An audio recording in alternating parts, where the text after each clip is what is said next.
You are in charge of your company's cybersecurity, and you're wondering if your company's policies are adequate when it comes to email and browser protection. Well, you're in luck, because that's what today's video is going to be on. So I'm going to use the CIS template to go over the best practices for different size companies or different requirements of companies when it comes to protecting your organization's email and browsers.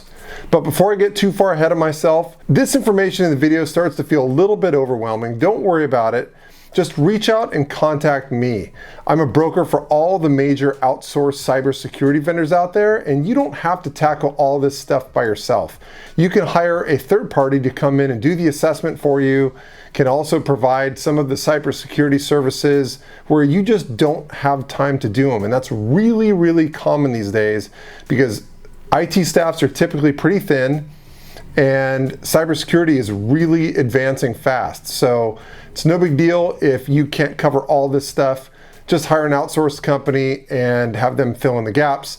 And reach out, contact me, send me an email, give me a call. If you'd like some recommendations, I highly recommend you reach out and contact me because I'm a broker for all the major cybersecurity vendors out there. And if you just browse the internet, you're going to find a ton of them. You won't know which ones to choose. Just contact me. It's free. I don't charge you anything, and I'll give you some recommendations. Also, if you'd like to do some kind of self-browsing, if you go to our website, AeroCominc.com, and in the search bar, you can search for cybersecurity services such as MDR or EDR or risk assessments, things like that, pen testing, that type of thing. You can actually search vendors according to the features that they offer when it comes to those types of services. So go check out our website, and hey, while you're there, leave some reviews for different vendors you're using for things like VoIP and internet services, things like that. I'd love it if more of the IT community left reviews on the providers that they're using so you guys can all benefit from that. And more information on that stuff at the end of the video. Also, don't forget to hit the like and subscribe button and ring the bell. That'd be a big favor to me. I'd appreciate it. So browser and email protection. I would say the biggest thing that outsourced companies find when they come into a company and do a formal cybersecurity risk assessment, the number one thing that they find is that companies think that the Office 365 suite or the Google suite is enough when it comes to protecting email and browsers.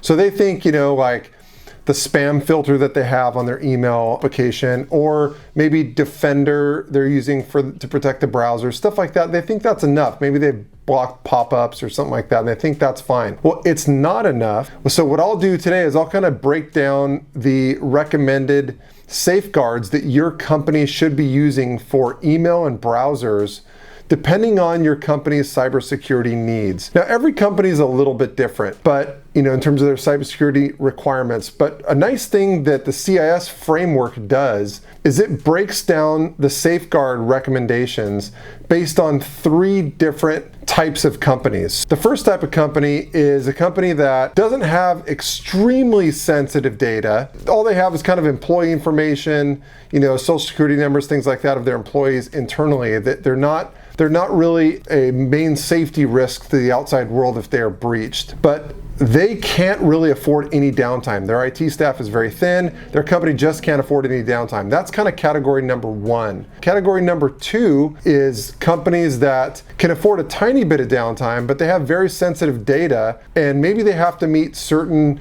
requirements. Like, they have certain compliance requirements that they have to meet.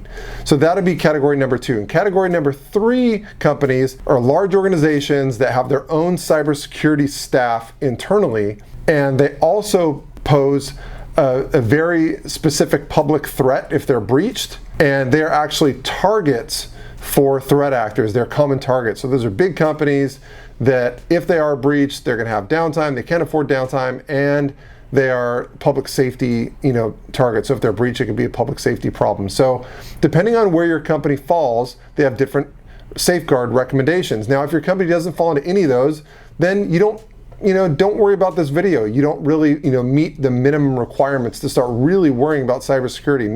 Maybe the basic safeguards like that, that Microsoft offers are kind of good enough, and you don't really have to start worrying a whole lot. Okay, so the first two safeguard recommendations are for that first category of companies, what CIS calls IG1 group. Okay, so the first one is to make sure your company only allows approved browsers and email application clients. All right, so pretty standard one there. Make sure everything else internally is blocked. Number two is use some type of a domain filtering service so that, you know, all the main domains that are known, that are publicized within the cybersecurity community that are main threats to organizations, make sure all those domains are blocked. So use some type of filtering service that's blocking those domains. Any company with a minimum IG1 grouping needs to follow those two requirements. That's the template. Now, safeguards numbers 3 through 6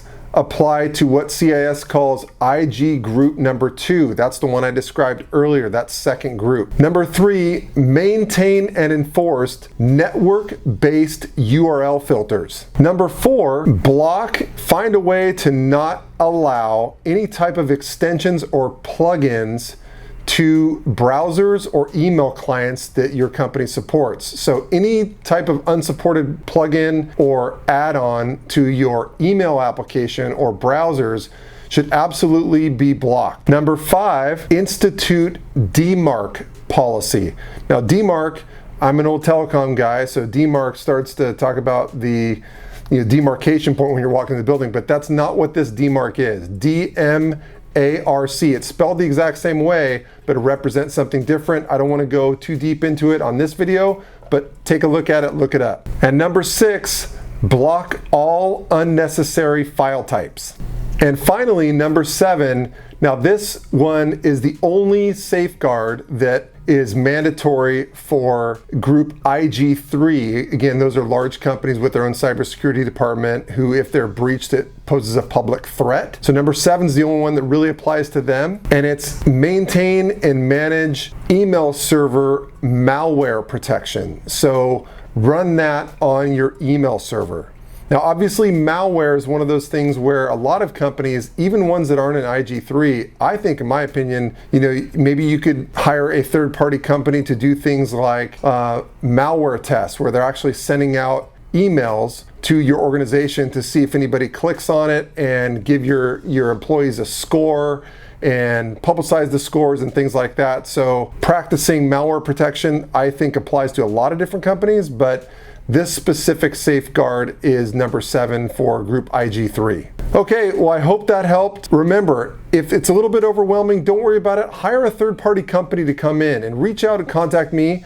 Send me an email, give me a call, ask me for my recommendations on the best cybersecurity as a service vendor that your company should be quoting based on the product and requirements that your company needs.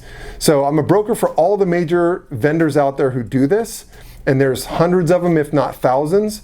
And the nice thing is the vendors pay me my broker fee, so you don't have to pay me anything for giving you a recommendation. I've been doing this for 20 years, so I know all the major players in the industry, and I can save you a lot of time. I can help you make a lot more educated decision in a fraction of the time, so you'll end up with a better vendor with less time invested.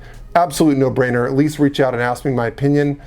And then also, if you'd like to do some just self-exploration, take a look at our website. I guarantee you've never seen a website like this in our industry. It's super cool. You can go into the browser, or go into the main search bar, I should say, and look up the type of security your company is looking for, and you can search vendors by the actual features that you're looking for specifically. So a really cool website, definitely check it out. And as always, don't forget to hit the subscribe button, like the channel, ring the bell so that the videos get out there to more people, so that YouTube likes the videos and sees that you guys like the videos and more people are able to see them. Well, thanks again for watching. I really appreciate it, and I'll catch you on the next one.